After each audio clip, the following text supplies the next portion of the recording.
for the first time, the electric EVX.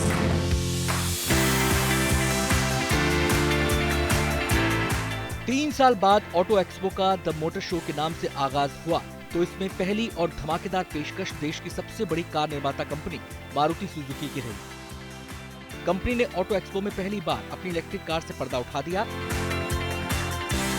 देश में सबसे ज्यादा कारें बेचने वाली मारुति इलेक्ट्रिक कार के मामले में फिसड्डी है और अभी तक कंपनी के पिटारे में कोई इलेक्ट्रिक कार नहीं है।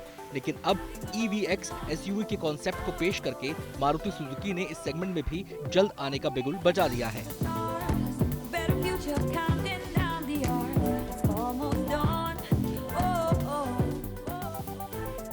EVX SUV में 60 kWh बैटरी पैक देखने को मिलेगा, जिसे एक बार चार्ज करने पर 550 किलोमीटर तक चला सकते हैं। इलेक्ट्रिक SUV एक छोटा और कॉम्पैक्ट मॉडल है जिसे शहर में पर्सनल मोबिलिटी के लिए डिजाइन किया गया है। ये एक मजबूत सुजुकी 4x4 क्षमता के साथ आता है। EVX SUV मॉडल काफी हद तक मारुति सुजुकी बलिनो पर आधारित है। इसके बाहरी हिस्से में कर्वी लुक मिलता है।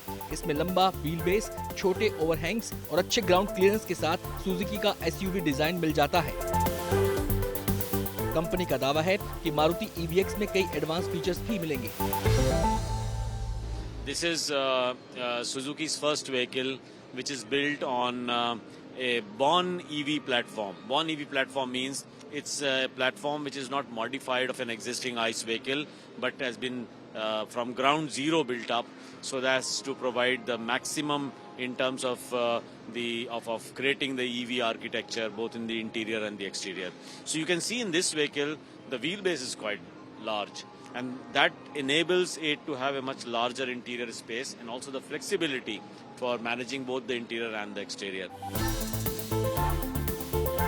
कॉन्सेप्ट EVX भविष्य के इलेक्ट्रिक मॉडल के लिए कंपनी के विजन का हिस्सा है।